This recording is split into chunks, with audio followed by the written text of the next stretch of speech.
Di dunia ini semua anak berbeda-beda. Apalagi kembar identik pasti memiliki ciri khas yang berbeda-beda. Di sekolah, peserta didik pasti memiliki kekurangan dan kelebihan. Oleh karena itu, bagaimana caranya menciptakan pembelajaran yang terbaik sesuai dengan kebutuhan belajarnya? Simak video berikutnya.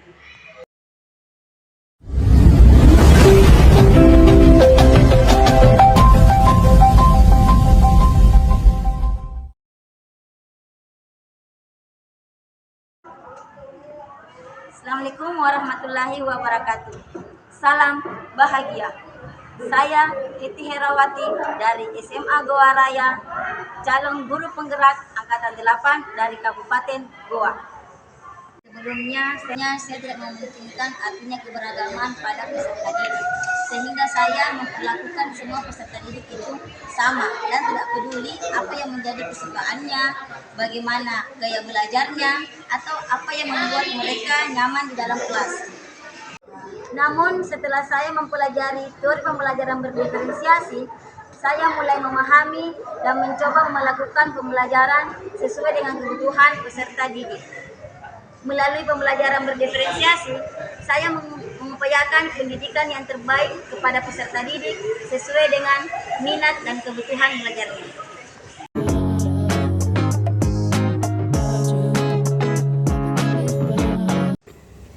Sebelum melakukan pembelajaran, saya memberikan asesmen diagnostik untuk mengetahui gaya belajar murid menggunakan lembar observasi yang telah saya siapkan sebelumnya. Hasil tes diagnostik menyimpulkan bahwa 3 anak dengan gaya belajar visual dan 2 anak dengan gaya belajar auditori dan 2 anak dengan gaya belajar kinestetik.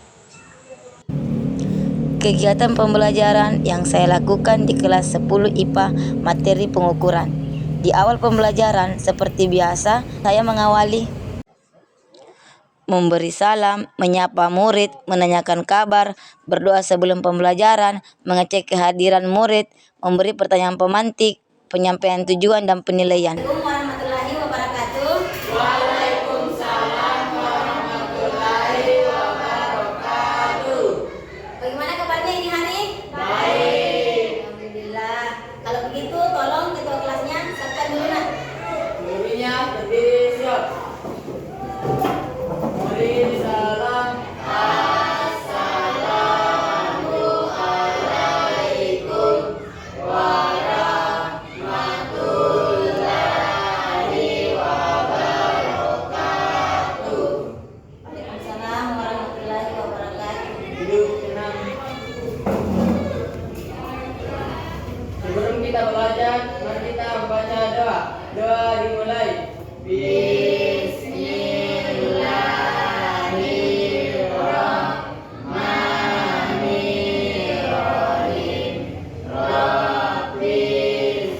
Siapa yang tidak hadir ini hari nak? 3 orang Bu. 3 orang. Siapa? Mirnawati, Ali Febrian, sama Arif.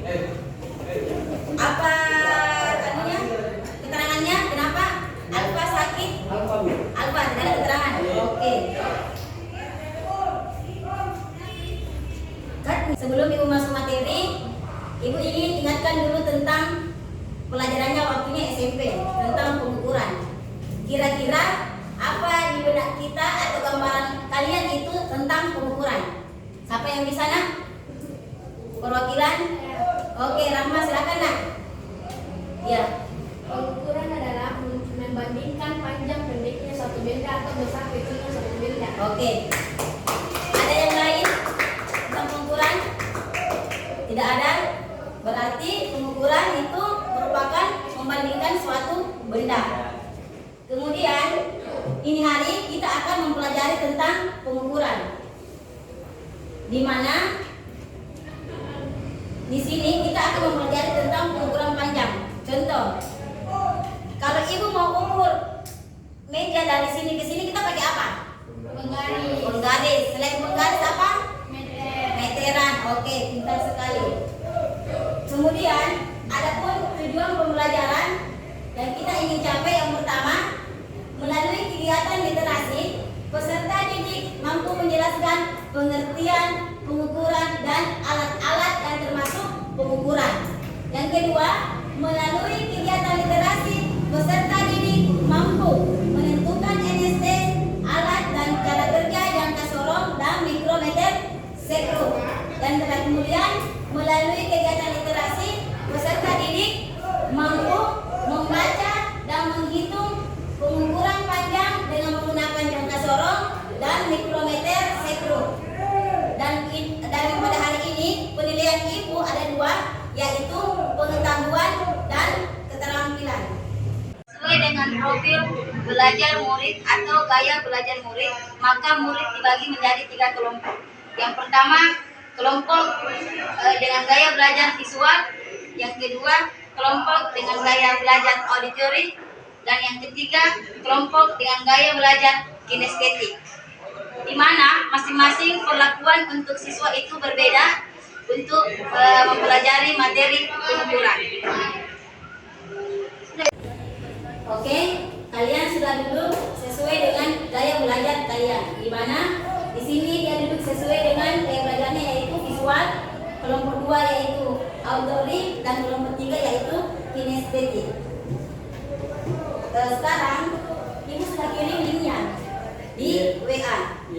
Khusus untuk pelajaran auditory dengan visual, boleh buka linknya, kemudian bisa dibuka. Sedangkan kalau kinestetik, dia akan mempraktikkan atau melihat langsung alat-alat yang akan digunakan. Sampai sini ada pertanyaannya? Kalau tidak ada, silakan kerja tugasnya masing-masing. Ibu akan bagikan ini kelompok visual. Selain membuka link, boleh juga mencari di artikel ya tentang pengukuran. Ini sebagai referensi juga buku cetak. Kemudian kalau auditory, silakan buka linknya nak. Ya Bu. Silakan buka linknya. Dan untuk kinestetik, dia akan mempraktikkan secara langsung. Ibu akan memberikan alatnya, cara mengukur panjang. Pada saat kalian melakukan percobaan atau melakukan diskusi, saya sudah siapkan lembar kerja untuk kelompok kinestetik.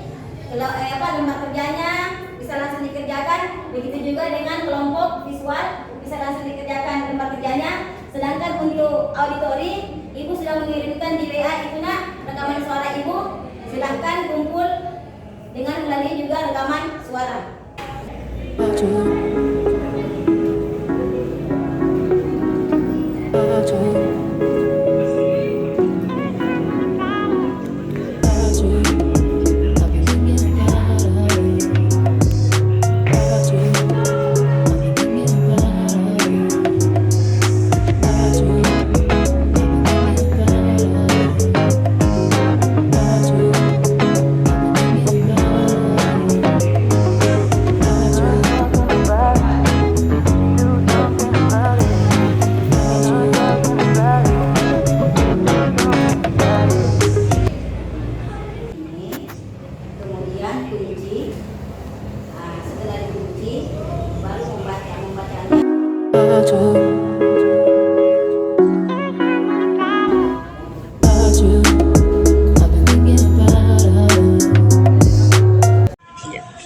Maka tiap-tiap kelompok mempresentasikan hasil diskusi kelompoknya di depan kelas.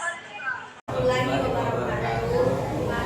dari kelompok visual akan mengungkapkan hasil diskusi kami tentang pengertian pengukuran.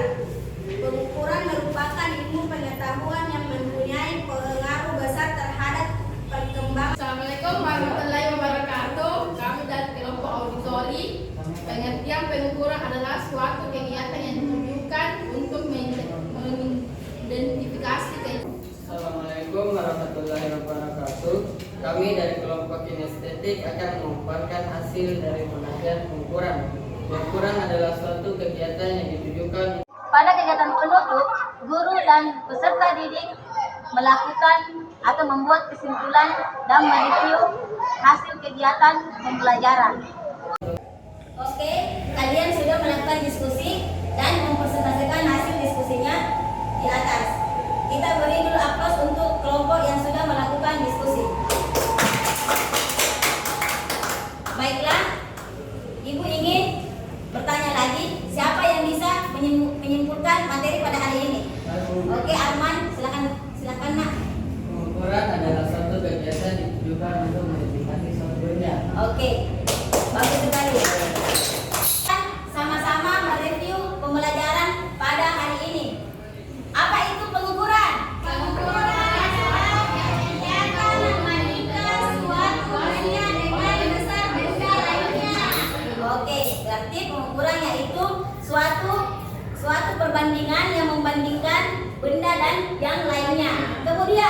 Alat-alat untuk mengukur panjang itu apa?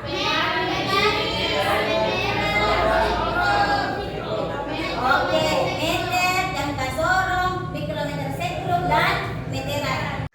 Pada kegiatan penutup, guru dan peserta didik mereview kembali hasil kegiatan pembelajaran di kelas. Kemudian, guru memberikan evaluasi berupa soal di papan tulis, di mana salah satu siswa mengerjakan soal di depan kelas dan siswa yang lain mengerjakan di mejanya masing-masing dengan menyamakan hasil jawabannya. Dan yang terakhir, guru memberikan tugas rumah tentang pengukuran, di mana tugas tersebut ini bisa dibuat berdasarkan minat siswa seperti peta konsep, kemudian membuat video, menulis di kertas atau di bukunya sendiri, dan dengan membuat rekaman suara. Dan yang terakhir, kegiatan yang terakhir itu ditutup dengan membaca doa. Bagaimana pembelajaran pada hari ini, anak-anak?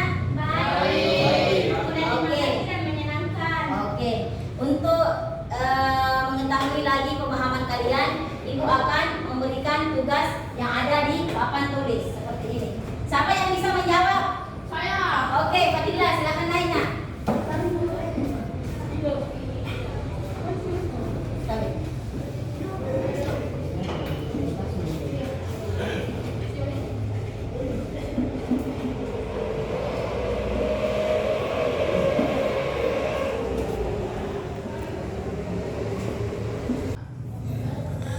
Bagaimana jawabannya? Apakah di bawah sama jawabannya di sini? Sama. Oke, karena jawaban teman kita Fadila benar, kita beri tepuk tangan kepada teman kita yang sudah menjawab dengan benar. Oke, sebelum Ibu mengakhiri pembelajaran pada hari ini, Ibu akan memberikan tugas. Ini pekerjaan di rumah, yaitu tugasnya menyimpulkan materi pengukuran.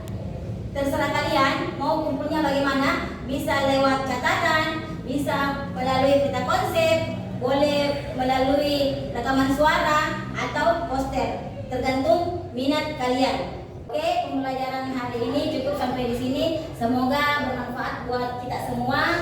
Ibu tutup pembelajaran pada hari ini dengan mengucapkan hamdalah. Alhamdulillahirabbil alamin. Assalamualaikum warahmatullahi wabarakatuh. Perkenalkan, nama saya Arman. Saya sangat senang belajar berkelompok, apalagi dengan gaya belajar, sehingga saya sangat senang beraktivitas melakukan pembelajaran pada hari ini.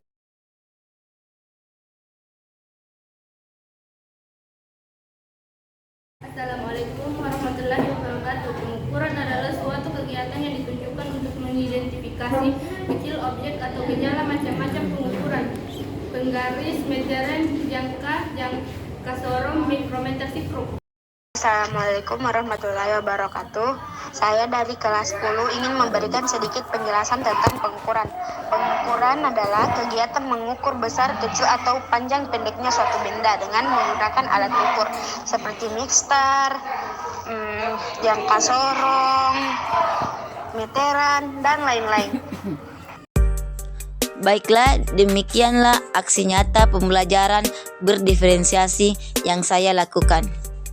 Semoga dengan pembelajaran berdiferensiasi dapat membuat murid belajar lebih menyenangkan sesuai dengan kebutuhan belajarnya. Terima kasih, salam dan bahagia. Assalamualaikum warahmatullahi wabarakatuh.